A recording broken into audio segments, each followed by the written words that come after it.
Assalamualaikum warahmatullahi wabarakatuh.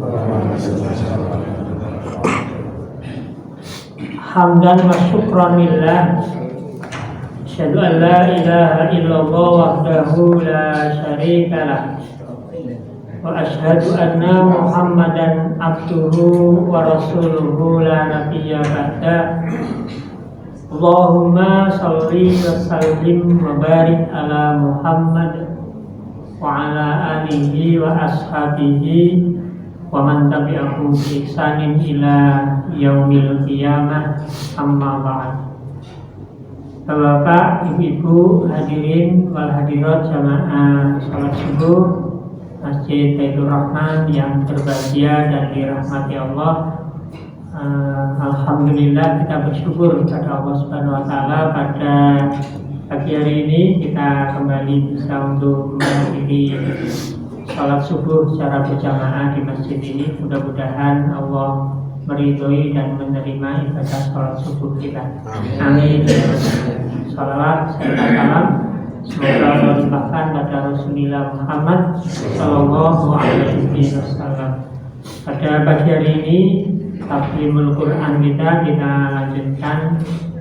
Setelah kemarin kita sudah memahami ayat 2 dan ayat 3 dari surat Al-A'la. Di pagi hari ini kita lanjutkan ayat yang keempat. Di ayat ini Allah Subhanahu wa taala berfirman, "Walladzi akhrajal mar'a." Dan Dia Allah yang menumbuhkan tumbuhan atau tanaman. Bapak Ibu, kalangan ahli tafsir memaknai kata mar'a sebagai kata kunci pada ayat ini itu menjadi dua. Jadi ada dua pandangan, ada dua penafsiran terkait tentang makna kata mar'a. Pemahaman pertama atau tafsiran pertama bahwa mar'a itu segala jenis tanaman atau tumbuhan yang tumbuh di permukaan bumi. Jadi tanaman apa saja, yang tumbuh di muka bumi ini disebut mar'a dalam makna ayat ini. Nah, yang kedua yaitu tanaman atau tumbuhan yang menjadi makanan hewan ternak. Nah, sehingga mar'a itu sering diartikan rumput-rumput atau rerumputan. Jadi kalau pemahaman pertama tadi ya semua tanaman, apa saja tanaman itu, yang penting tanaman itu tumbuh di atas permukaan bumi. Tapi pendapat kedua ini memahami khusus itu rumput-rumputan. Ya, jadi rumputan yang tumbuh di permukaan bumi ini. Nah, di ayat ini Allah menjelaskan kemahakuasaannya yang mampu mengeluarkan atau menumbuhkan berbagai macam tanaman, berbagai macam tumbuhan dan rumputan di permukaan bumi ini. Ini kemahakuasaan Allah yang kadang kita jarang memahaminya. Kadang kita jarang untuk merenungkannya tentang tanaman atau tumbuhan ini, kecuali memang orang yang bergelut di bidang tanaman atau tumbuhan ini. Nah, jadi jika di ayat sebelumnya Allah itu menyatakan bahwa diri Allah atau dirinya itu mampu menciptakan dan menyempurnakan ciptaan-ciptaannya, maka di ayat 4 ini Allah memberikan contoh kesempurnaan ciptaannya itu berupa tanaman.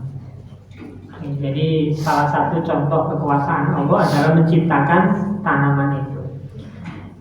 Kalau kita perhatikan dalam kehidupan kita sehari-hari, kita manusia ini hanya menanam benih tanaman di tanah.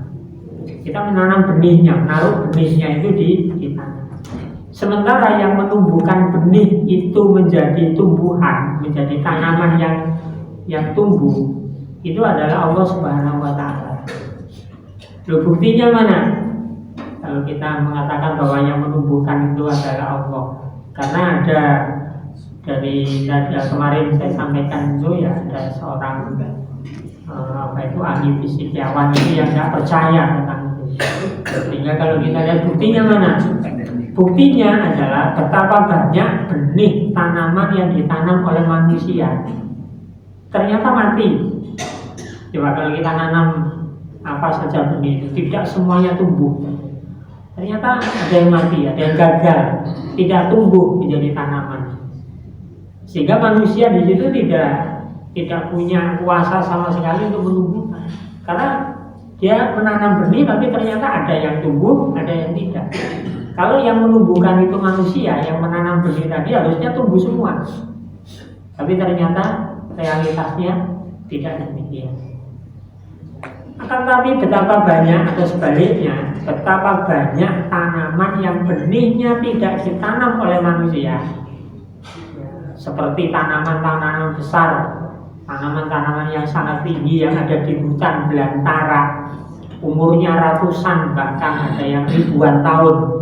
Kalau kita lihat Bapak Ibu, sekarang ini tumbuhan atau tanaman yang paling tinggi di dunia ini itu adalah pohon hippolyot.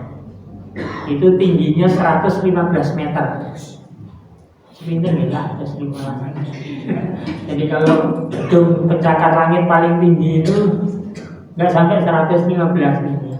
Yang di Abu Dhabi 100 berapa? 7 atau 100. Nah ini lebih dari itu. Dan umurnya 800 tahun. Jadi tanaman itu luar biasa. Di sekitar kita ada juga tanaman itu yang mungkin 100 tahun lebih, Pak. Pohon yang ada di dekatnya Museum Avandi, Pak. Jalan Solo itu, Pak. Pohon randu itu. Itu ketika saya masuk ke Yogyakarta ini tahun 91, itu sudah ada tinggi. Dan itu sering saya perhatikan itu menjadi tanda simbol atau apa ya, indikator musim kemarau, musim kering. Sekarang itu daunnya nggak ada. Kenapa? Musim kemarau. Nanti kalau menjelang musim hujan, itu daunnya mulai muncul. Jadi 1 bulan sebelum musim hujan itu mulai terjadi, itu daunnya bermunculan. Itu saya perhatikan setiap tahun begitu terus. Itu sejak saya masuk Yogyakarta 91 itu sudah tinggi. Sekarang saya di Yogyakarta 91 sampai sekarang itu sudah hampir ya, lebih dari 30 tahun. Ya sekitar 30 tahun. Berarti sebelumnya itu sudah, mungkin bapak-bapak yang memperhatikan itu bisa jadi umurnya lebih tua daripada bapak-bapak yang paling tua di pohon itu. Tapi kan kita jarang memperhatikan adanya pohon itu. Padahal itu menjadi pohon ini tinggi sekali. Nggak tahu tingginya berapa itu. Di tengah-tengah kota yang begitu luar biasa. Jadi ada pohon tanaman yang ternyata bisa menjadi pelajaran bagi kita. Sementara pohon yang umurnya paling tua itu adalah pohon Pinus Methuselah. Ini umurnya 5.000 tahun, Pak. Bisa sampai meneliti begitu ya. Ini orang kalau sudah ahli tanaman itu kan sampai diteliti umurnya aja sampai 5.000 tahun. Ini di daratan Amerika misalnya. Ini sampai sebegitu apa itu telitinya meneliti ini. Orang yang meneliti ini mungkin ya tidak tahu apakah dia akhirnya memahami kekuasaan Allah atau tidak sampai sebegitu. Nah, dan juga rerumputan di padang ilalang misalnya justru tumbuh subur sangat banyak meski tidak ditanam oleh manusia. Siapa yang menanam itu? Gak ada, tumbuh sendiri itu. Nah, kalau tumbuh sendiri siapa yang menumbuhkan? Ya Allah. Masa muncul dengan sendirinya? Maka ada zat yang menumbuhkan. Tadi Allah nyatakan waladzi akhrajal. Dan dialah Allah yang menumbuhkan tumbuh-tumbuhan, tanaman, rerumputan yang kalau itu dipahami sebagai rerumputan tadi ya, manfaatnya adalah bisa dijadikan atau menjadi bahan makanan hewan-hewan ternak. Ya kalau itu tumbuhan, tanaman, maka ya itu menjadi makanan bahkan menjadi kebutuhan hidup. Jadi siapa yang menumbuhkan tidak lain adalah Allah yang Maha Kuasa. Tidak hanya itu, bahkan tanaman yang ditumbuhkan oleh Allah itu warnanya beragam, warna-warni. Bunga-bunga yang tumbuh indah di pegunungan-pegunungan itu dengan warna-warni yang beragam menambahkan keindahannya. Siapa yang memberikan warna yang menumbuhkan itu? Sekali lagi, waladzi akhrajal mar'ah. Dialah Allah yang menumbuhkan ketumbuhan. Tidak hanya dari sisi keragaman dan keindahan tanaman saja yang dapat diperhatikan, kemanfaatannya dari tanaman juga jadi perhatian kita. Tidak ada tanaman di dunia ini, tumbuhan di dunia ini yang diciptakan oleh Allah yang tidak mendatangkan manfaat bagi kehidupan manusia.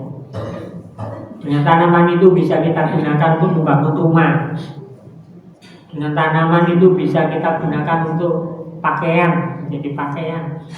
Ya, pakaian kita ini kan ternyata juga selain dari bahan kulit hewan, kalau dulu itu sekarang kan juga dari berbagai tanaman. Kapas itu pun juga dari tumbuhan dan tanaman. Ya. Kemudian untuk makanan, tentu sayur-sayuran itu kan tumbuhan juga, menjadi bahan makanan kita. Bahkan obat-obatan. Nah, obat-obatan ini juga hebat sekali ternyata, herbal istilahnya sekarang itu herbal itu kan obat-obatan berasal dari tumbuh-tumbuhan tanaman yang ternyata banyak mengandung obat. Di sekitar kita pun juga luar biasa banyaknya.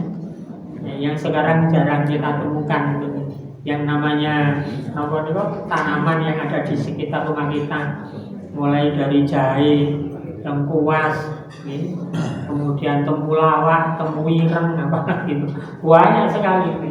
Itu keragaman dari tanaman tumbuhan yang ditumbuhkan oleh Allah yang bermanfaat sebagai bahan obat-obatan dalam kehidupan kita.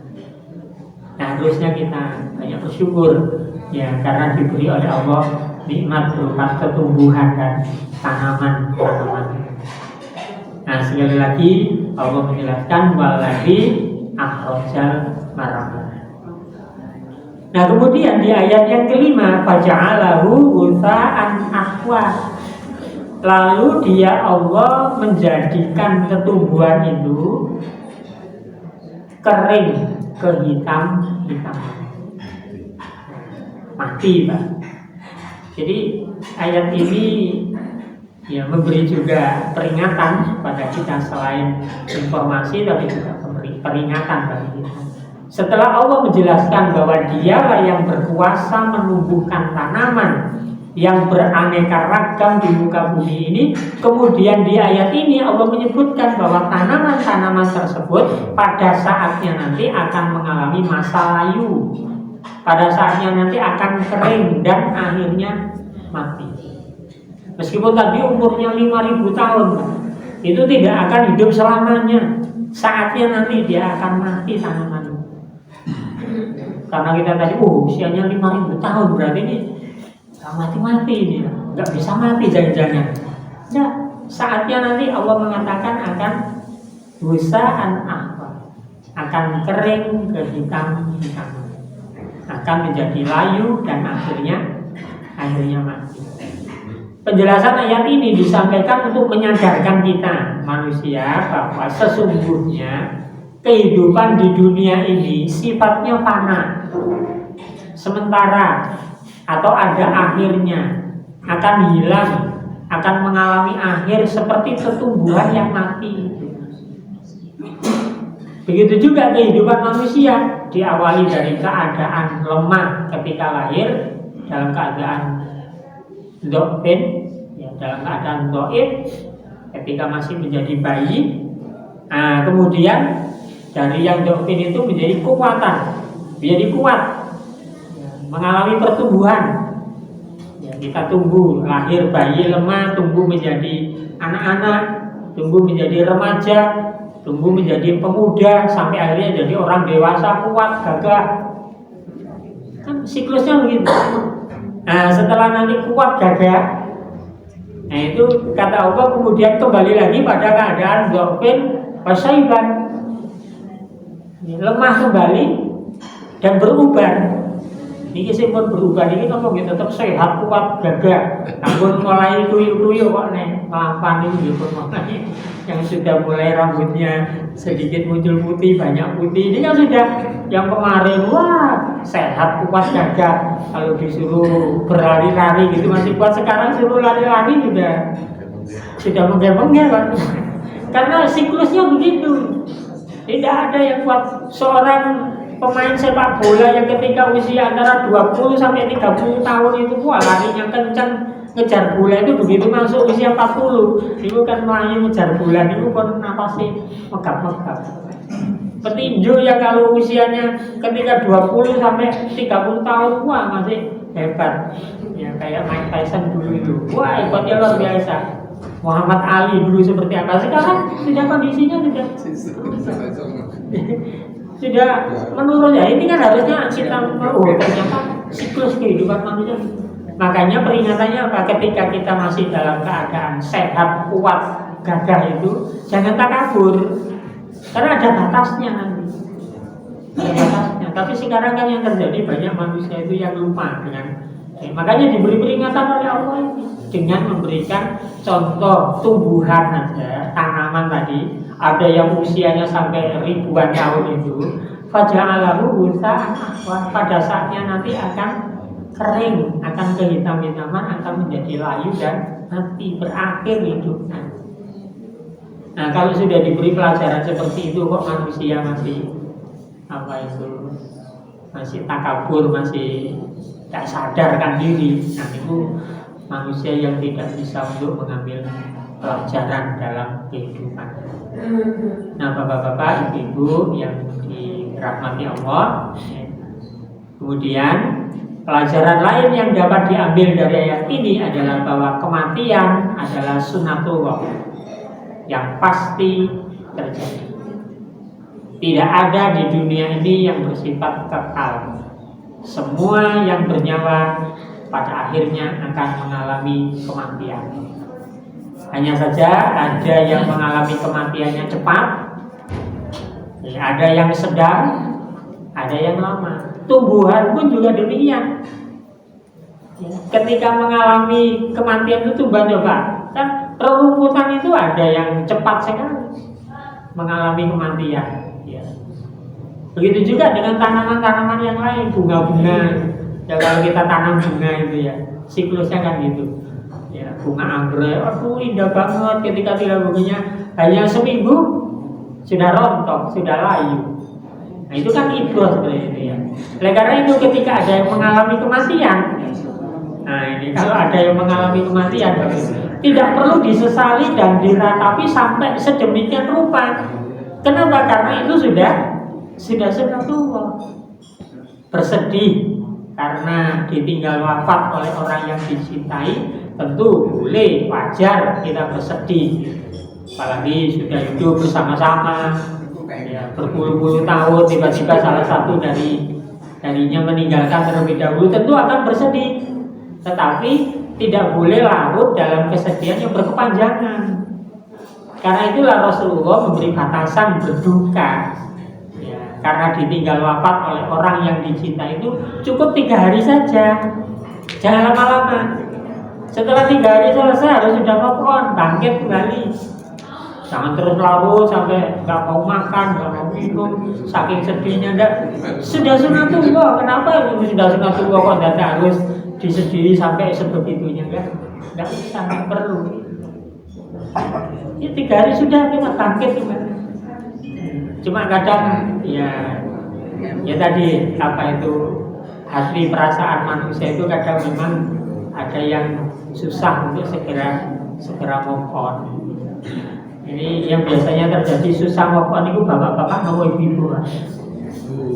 Ini bu, bapak dulu ya. Yang susah untuk move on gitu kalau ada yang meninggal. Nah, pelajaran lain lagi yang dapat diambil dari ayat ini adalah bagaimana hal yang fana di dunia ini bisa kita kelola menjadi sesuatu yang sifatnya abadi.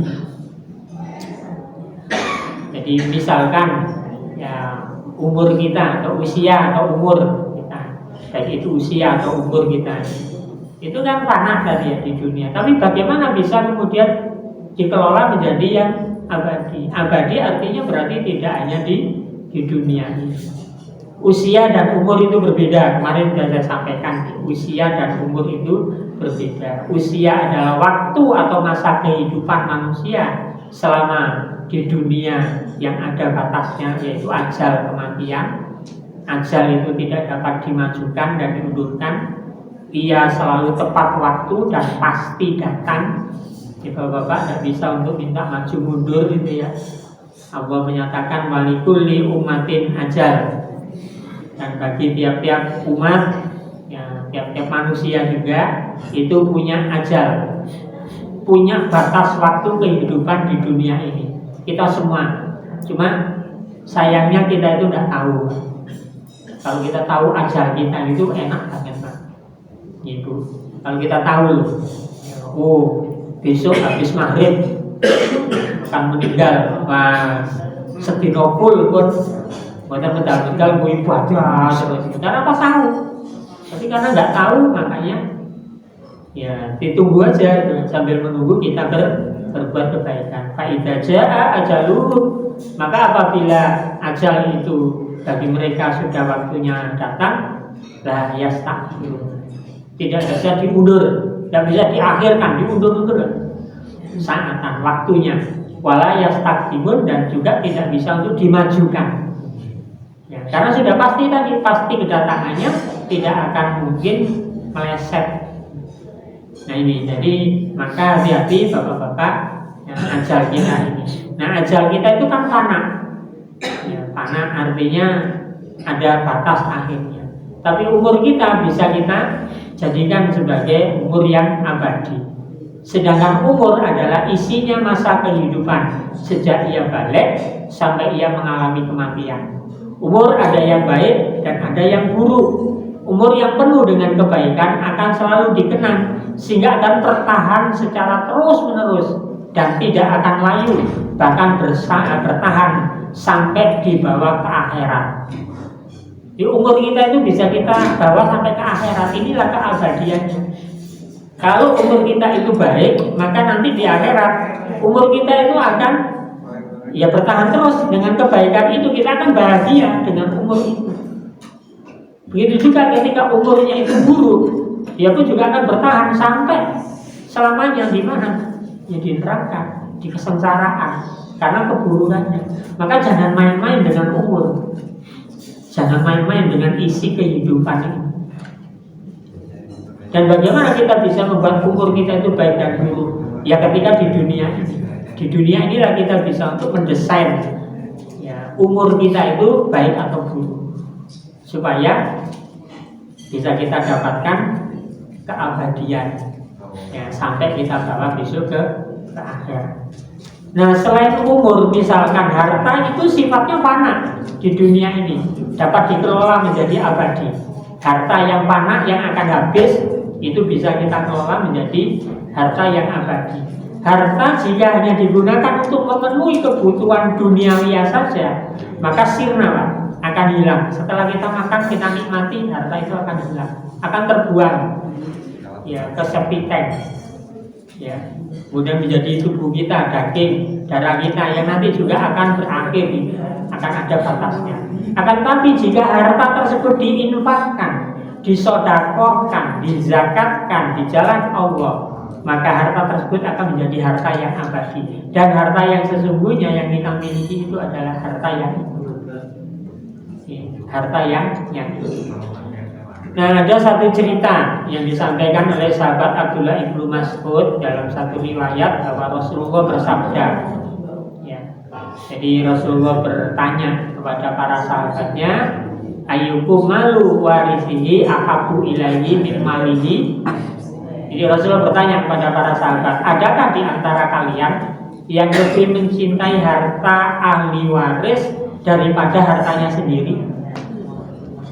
Jadi harta warisan lebih cinta mana? Bapak-bapak, ibu-ibu lebih senang harta warisan atau harta hasil usahanya sendiri? Senang pundi Pak? Ada yang senang harta warisan, kenapa? Orang yang bekerja ngomong-ngomong itu warisan. Tapi kalau harta sendiri kan tidak kerja gitu ya. Maka ada yang cinta harta warisan. Karena saking cintanya harta warisan nanti dibagi rebutan. Rebutan sampai apa itu? Ya apa itu? Sampai mempertaruhkan nyawanya demi untuk mendapatkan harta warisan. Nah ini kadang makanya Bapak kita mengajari putri kita itu jangan mengandalkan harta warisan. Luwih ora usah ngandalke harta warisan saka bapak, saka ibu, usaha dhewe sekuat-kuatmu. Masalah harta warisan itu kan memang besok ada ya, silakan diwarisi. Kalau tidak ada ya sudah, kamu sudah usaha. Kalau kita tanamkan kepada putra putri kita begitu, nanti harta warisan itu tidak akan menjadi hal yang dipersoalkan, diperebutkan. Tapi kalau yang dijaga sesuk bapak itu tinggal di oke sesuk dia sudah seperti itu jadi masalah. Maka para sahabat menjawab, ya qalu, para sahabat menjawab, ya Rasulullah, maminna ahadun ila maluhu akabu ilaihi. Jawabannya pun juga dengan kalimat pertanyaan, wahai Rasulullah, tidak ada di antara kami melainkan harta yang lebih ia cintai daripada harta ahli warisnya. Yang tidak ada, kami semua itu lebih mencintai harta yang hasil usaha kami sendiri. Artinya berarti para sahabat Rasulullah dulu itu tidak mengandalkan harta warisan. Nah maka beliau bersabda, ya, Rasulullah kemudian menjawab bersabda, fa inna malahu ma qaddama wa malu warisihi ma akhara. Jadi Rasul mengatakan, ketahuilah sesungguhnya hartamu yang hakiki adalah harta yang apa yang telah engkau keluarkan semasa hidup. Jadi hartamu yang sesungguhnya itu adalah harta yang kamu keluarkan ketika kamu masih hidup. Apa harta yang kita keluarkan itu? Ya harta yang kita belanjakan. Kita belanjakan itu Bapak Ibu bisa juga kita gunakan untuk makan. Kita gunakan untuk kebutuhan hidup sehari-hari. Itu ya harta kita, tapi itu sudah habis. Sudah kita makan, sudah kita gunakan. Tapi itulah harta kita yang sudah kita gunakan. Nah kalau kita gunakan untuk kebaikan tadi, untuk beramal soleh, berzakat, bersedekah, maka itu juga menjadi harta kita karena kita keluarkan. Harta itu kita keluarkan. Cuma harta ini kan bertahan sampai nanti karena ada nilai di hadapan Allah.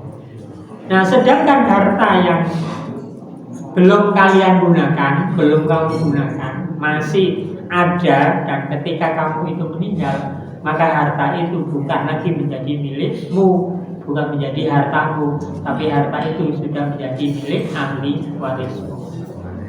Jadi harta yang ditinggalkan oleh orang tua kita atau harta yang kita tinggalkan itu sebenarnya bukan miliknya lagi, tapi sudah menjadi milik ahli waris. Nah, karena menjadi miliknya ahli waris, ya sudah terserah dari ahli warisnya itu. Harta yang ditinggalkan oleh orang tua kita juga terserah apa yang kita lakukan. Mau kita bagi waris ya silakan. Setelah dibagi waris mau disedekahkan, diwakafkan juga silakan. Ya. Nah terkadang kita itu masih terbawa pada orang tua kita. Karena mungkin saking baktinya kita kepada orang tua kita itu, sampai ketika misalkan tanah ini ditinggalkan, diwariskan oleh bapak kita, terus kita wakaf. Sampai kemudian wakafnya aja masih atas nama orang tuanya. Padahal kan nggak bisa. Ya, kenapa orang tuanya sudah meninggal kok ya masih di atas namakan orang tua? Ya yang namanya ya masih hidup. Nah, makanya kemarin terkait tentang kurban, terkait tentang sedekah ya, untuk orang tua yang sudah meninggal. Ini kan masih sering kali kita, ya karena mungkin kita terlalu ya cinta terhadap orang tua kita itu sampai akhirnya harta yang ditinggalkan aja masih kita atas namakan beliau. Padahal sudah selesai. Itu jadi haknya ahli waris. Cuma kalau bapak ibunya masih punya hutang, nah hutang itu juga jangan menjadi warisan. Kenapa? Karena kalau hutang jadi warisan kadang tidak ada yang mau menerimanya. Ya, tinggal ke hutang, nah gitu ya. Tinggal ke warisan bodoh rebutan yang begitu meninggalkan warisan hutang, ribut menghindar, ini kan nggak konsekuen. Nah itu jadi bapak ibu ayat tadi memberikan pelajaran kepada kita bahwasanya ya kehidupan manusia di dunia ini ada batas akhirnya, seperti kehidupan ya rerumputan atau tumbuhan. Nah kemudian ayat yang ke-6, Sanukri'uka fala tansa. Kami Allah akan membacakan Al-Quran kepadamu Muhammad sehingga kamu tidak akan lupa.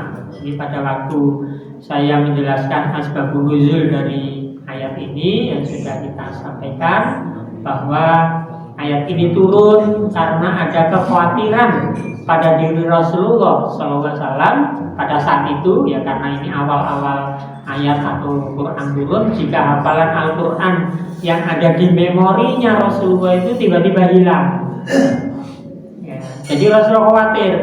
Rasulullah saja khawatir Pak, itu memorinya hilang. Ini kita kadang nggak pernah khawatir memori hafalan Quran kita hilang.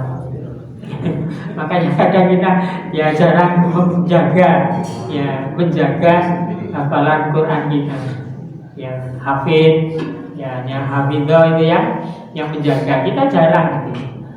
Nah, kemarin memang ada pertanyaan, apakah seorang yang menghafal teks ayat Al-Quran, ya hafal teks ayat Al-Quran, itu kemudian dikatakan sebagai hafidul Quran, penjaga Al-Quran? Ada pertanyaan yang menarik itu. Ya selama ini kan begitu pemahaman kita. Hafid itu adalah orang-orang yang memori hafalan Al-Quran itu konstan tetap, tapi yang dihafalkan kan teksnya. Nah sementara makna dari Al-Quran itu apakah dia juga menjaganya, menghafalnya sampai dia paham betul? Itu yang jadi problem lah. Al-Quran nanti bisa jadi teksnya itu tetap ada, tapi maknanya itu bisa hilang kalau tidak dijaga juga. Kalau tidak dijaga maknanya Quran, maka ada mengatakan, ya hafid itu harusnya seorang penghafal Quran itu yang juga paham tentang isinya Quran. Makanya kan gerakan yang dilakukan oleh Ustaz Yusuf Mansur dulu itu ya, Indonesia menghafal Quran itu ya Ustaz itu. Di Indonesia ini kan gerakan tahfidzul Quran itu kan yang banyak menggelurakan Ustaz Yusuf Mansur kan awal-awal dulu.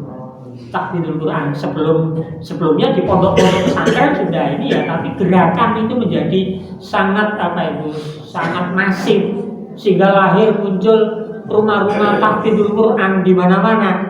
Ya, anak kecil-kecil kita itu kan. Tapi kalau berhenti hanya pada Indonesia menghafal Quran dalam arti yang dihafal teksnya, itu bahaya juga nanti kalau tidak ada tindak lanjut. Maka karena saya tulis di media dulu itu, lanjutkan apa? Indonesia memahami Al-Quran. Harus berlanjut itu.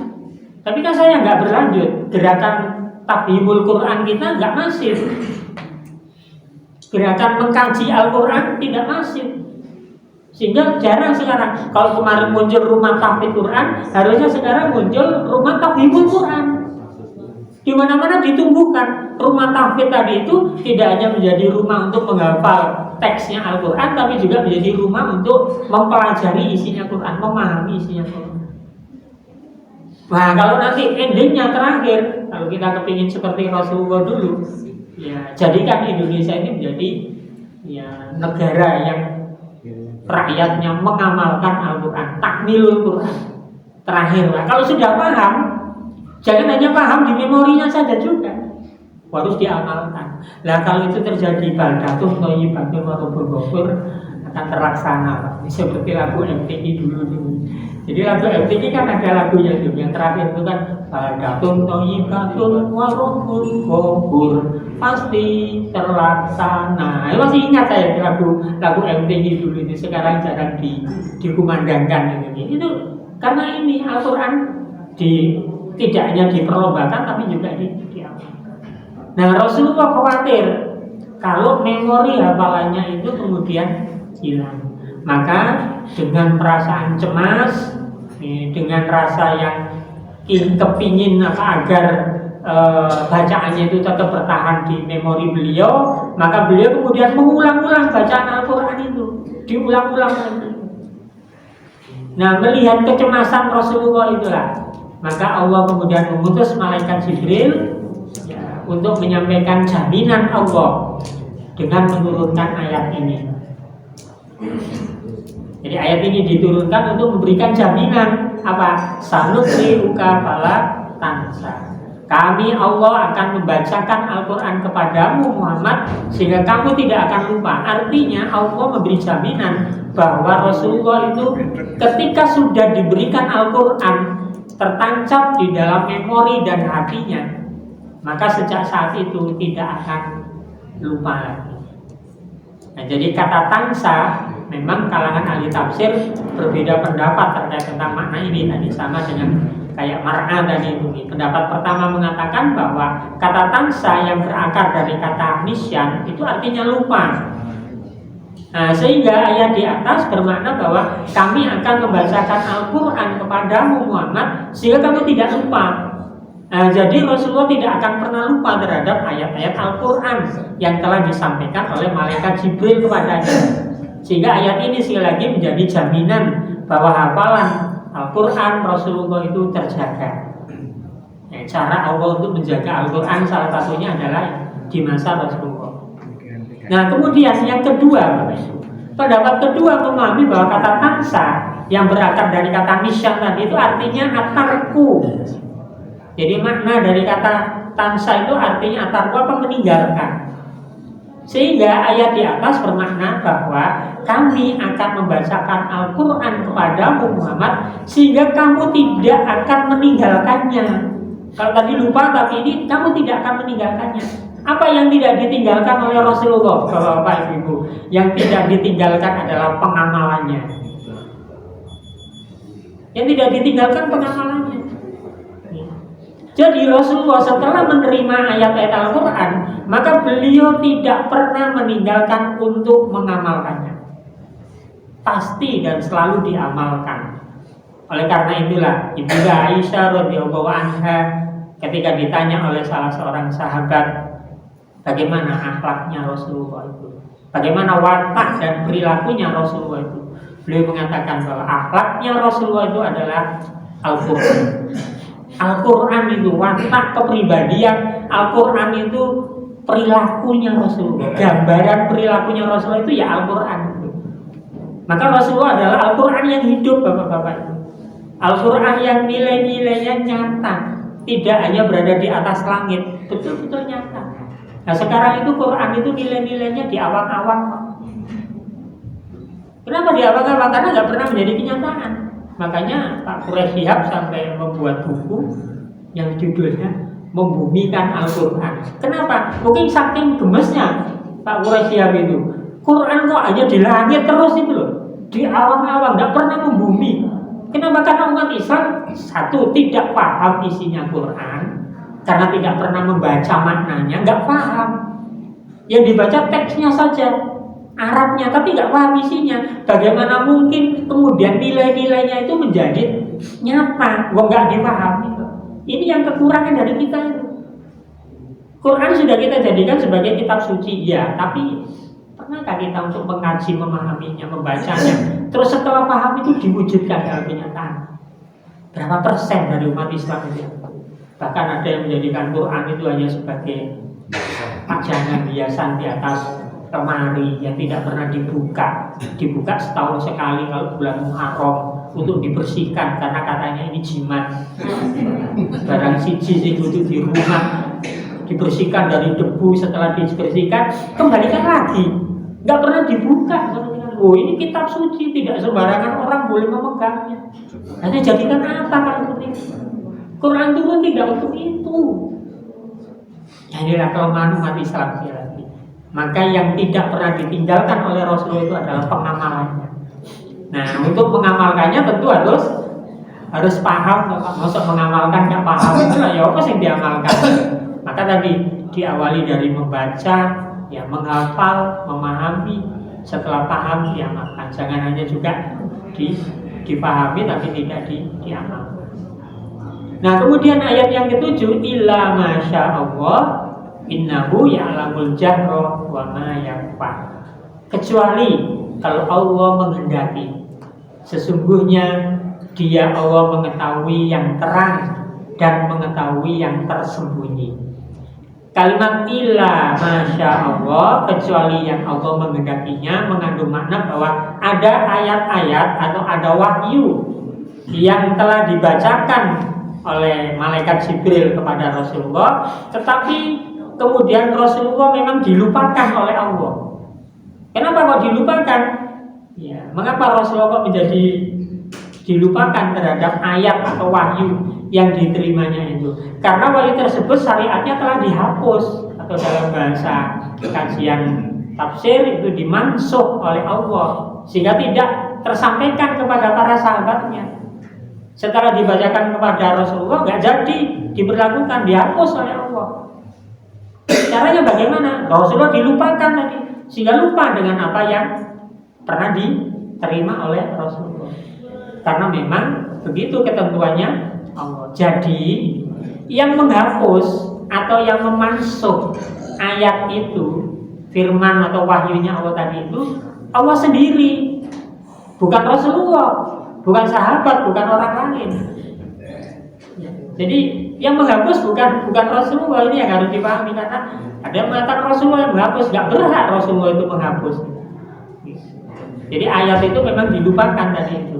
Nah, di dalam surat Al-Baqarah ayat yang ke-106 Allah menyatakan manansakh min ayatin aw nunsiha na'ti bi khairin minha aw misliha.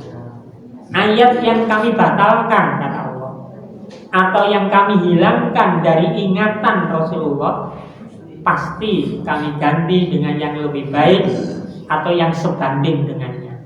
Jadi ketika ada ayat yang oleh Allah memang dihapus, tidak diberlakukan, diganti dengan syariat yang memang cocok sesuai dengan umatnya Rasulullah.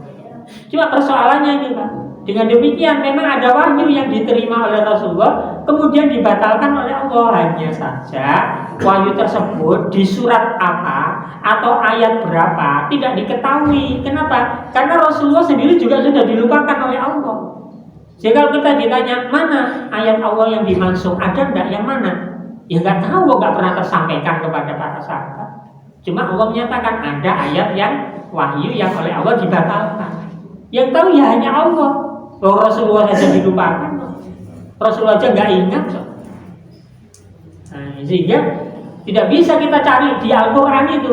Artinya yang ada di Al-Quran itu semuanya berlaku. Kenapa? Karena ada gitu loh, yang nggak ada itu. Nah itu yang kemudian dulu muncul Salman Rushdie itu Pak. Salah satunya itu Pak, satanis ayat-ayat ayat-ayat yang dilupakan oleh Rasulullah, ayat-ayat macam-macam itu ya, dituduh bahwasanya ada ayat Al-Quran itu yang dihilangkan oleh Rasulullah. Ayat yang disampaikan oleh Rasulullah kepada kita semua, kepada umatnya ini sudah sempurna itu. Nah, yang dihapus tadi itu memang oleh Allah tidak diberlakukan. Nah ini sehingga memang perdebatan tentang nasikh mansukh itu memang menjadi ramai di kalangan para ahli tafsir. Ada yang mengatakan yang ada di Quran itu ada yang dimansukh, tapi ada yang enggak. Ya, karena tadi ayat ini dengan adanya ayat ini berarti ada yang dimansukh, tapi yang dimansukh itu yang mana? Nah itu bingung juga, mana ya nggak ada ya. Nah ini jadi Bapak Allah memang menghendaki ada ayat-ayat yang dihapus atau firman-Nya yang tidak diberlakukan kepada kita semua, dan itu rahasianya Allah. Kemudian bagian ayat innahu ya'lamul jahra wa ma yakhfa, di bagian dari lain ya, isi yang lain, sesungguhnya dia Allah mengetahui yang terang dan yang tersembunyi. Ya, yang terang dan yang tersembunyi mengandung makna penegasan bahwa Allah adalah zat yang maha mengetahui baik yang tampak maupun yang tersembunyi. Dengan ayat ini manusia diingatkan bahwa apa saja yang ada di jagat alam raya ini tidak ada yang tersembunyi dari pengetahuan Allah. Termasuk apa yang tersembunyi adalah perbuatan manusia yang dilakukan secara sembunyi-sembunyi. Kayaknya nggak ada yang tahu. Lupa kalau ada Allah Subhanahu Wa Taala. Ya. Mungkin tersembunyi dari pengetahuan manusia. Tidak ada orang yang tahu, orang lain tidak mengetahuinya, tapi Allah pasti mengetahuinya. Kenapa? Karena innahu ya'lamul jahra wa ma yakhfa. Bahkan termasuk apa yang ada di dalam hati serta pikiran manusia yang belum diungkapkan pun oleh Allah diketahuinya. Allah mengetahui. Untuk itu bapak-bapak, ibu-ibu, saudara, manusia kita harus berhati-hati dalam menjalani kehidupan ini. Kenapa? Karena Allah selalu mengawasi kita. Jangan dikira Allah itu tidak memantau kita. Allah memantau kita setiap saat, setiap detik. Tidak lepas dari pantauan Allah. Ya, karena Allah tidak pernah mengantuk, karena Allah tidak pernah istirahat. Kita istirahat, Allah tidak. Kenapa? Karena Allah selalu memantau kehidupan hambanya. Maka harus sekali lagi berhati-hati. Nah, di dalam surat Yunus ini Allah menyatakan, wa ma takunu fi sa'din wa ma tatlu minhu min qur'anin wa la ta'maluna min amalin illa kunna alaikum syuhuda ittufiduna fi wa ma ya'zubu an rabbika min misqali dzarratin fil ard wala fis samai wala asghara min dzalika wala akbara illa fi kitabim mubin. Dan tidaklah engkau Muhammad berada dalam satu urusan dan tidak membaca satu ayat Al-Quran serta tidak pula kamu melakukan satu pekerjaan, melainkan kami Allah menjadi saksi atasmu ketika kamu melakukannya. Coba. Ini Rasulullah yang dijadikan sebagai contoh. Artinya tidak hanya Rasulullah, kita manusia itu melakukan apa saja, satu pekerjaan, satu aktivitas, pasti Allah itu menjadi saksi ketika kita melakukannya. Allah tidak pernah lengah sedikit pun dari pengetahuan. Ya, jadi tidak lengah sedikit pun apa yang kita lakukan itu dari pengetahuan Allah Subhanahu Wa Taala. Biarpun sebesar biji zarrah. Apa itu biji zarrah? Itu biji sawi. Gitu. Sekecil itu pun Allah memantaunya. Baik di bumi maupun di langit. Nah, kalau sudah di bumi di langit nggak bisa sembunyi lagi. Oh, sembunyi di mana gitu? Ya, kalau sudah di bumi dan di langit kan kita nggak bisa sembunyi. Tidak ada sesuatu yang lebih kecil dan yang lebih besar daripada itu, melainkan semuanya tercatat di dalam kitab yang nyata atau disebut Lauh Mahfuz. Nah, inilah bapak-bapak, ibu-ibu, peringatan Allah pada kita bahwa apa yang kita kerjakan dalam kehidupan dunia ini semuanya diketahui oleh Allah. Wa'lamu annallaha ya'lamu ma fi anfusikum faqdaru. Nah, ini peringatannya. Ketahuilah bahwa Allah mengetahui apa yang ada di dalam hatimu. Maka faqdaru, berhati-hatilah. Berhati-hati. Kalau kita terpeleset, bahaya. Kalau kita tidak berhati-hati, hati kita yang penuh dengan ronak-ronak duri itu nanti menjadi berbahaya. Kita simpan di dalam hati kita itu hal-hal yang ternyata tidak baik. Nah, itu tentu akan mempengaruhi kehidupan kita.